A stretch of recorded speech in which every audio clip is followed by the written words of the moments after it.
Alrighty, in the background is a bit of 6v6 TDM gameplay. It's on Aftermath, and it is me using the MP7 with fast mags and suppressor. Now this gameplay is damn old. It's one I've had on my hard drive for quite some time, and I did in fact, oh god, it was before Christmas, so I sent this off to another channel, hoping that it might get featured, and it never did. So I kind of thought, well, do you know what, I need to clear out my hard drive and get rid of some of the old chafe, and this one was there. So I thought, well, I'll bang it up there and see the kind of reaction it might receive. Now, it's a 42 for 0 flawless. I'm using the Stealth Chopper, the Attack Dogs, and the Swarm.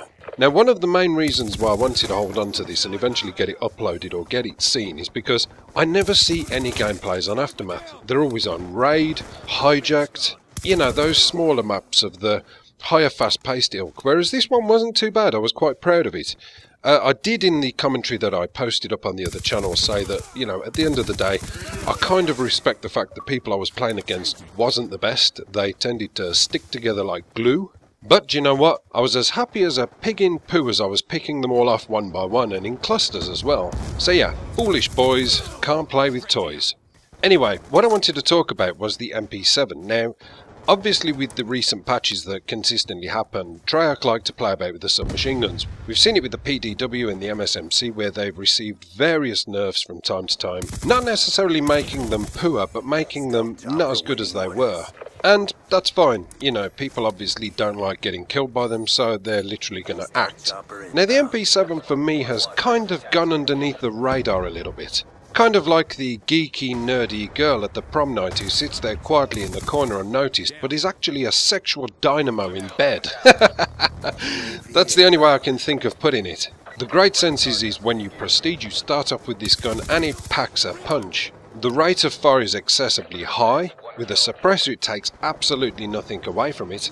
Fast mags essentially is a bit of a pointless add-on. I did kind of find that out a little bit later because the reload rate on this is potentially one of the quickest of all the submachine guns in its class. And essentially quick draw is almost null and void in some respects, because the manoeuvrability and fast pace that you can play when using this gun is second to none. It delivers a short sharp kick to the testicles at close range and at long range, and that's one of the main attractions that I have about this gun, is because one of the points I was using it and I felt everything was going a little bit wrong was at that stage when I realised that my aim assist was actually turned off and it was kicking like an absolute mule, and I was going to do a video covering it and I thought no, this is no good. I was shooting at a wall, I was doing the T Martin trying to measure out the spray on my bullets, and the problem wasn't actually the gun, it was me.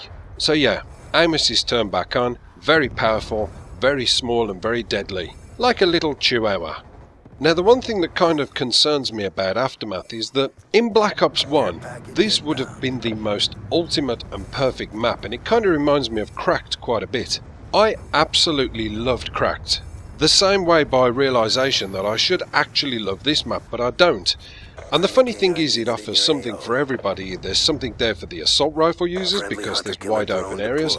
There's a thing for the snipers where they can hide in windows and head glitch. And if you want to continue with your gameplay fast paced and continuously running, you just stay in the middle of the map or in the little rooms. Additionally, if you're a filthy horrible camper, there's a nice little dark room as you go up the muddy slope, where you can pop your claymore in front of you and hide behind it like a little fairy. So, what is there not to like? I don't know, I haven't quite picked up on that, I don't get it, but we just generally don't like the map. When it comes up on the choices, it gets vetoed quicker than a mafioso hitman who's just been counter-killed by another mafioso hitman by the name of Vito. And his catchphrase is, "Hey, you just got vetoed."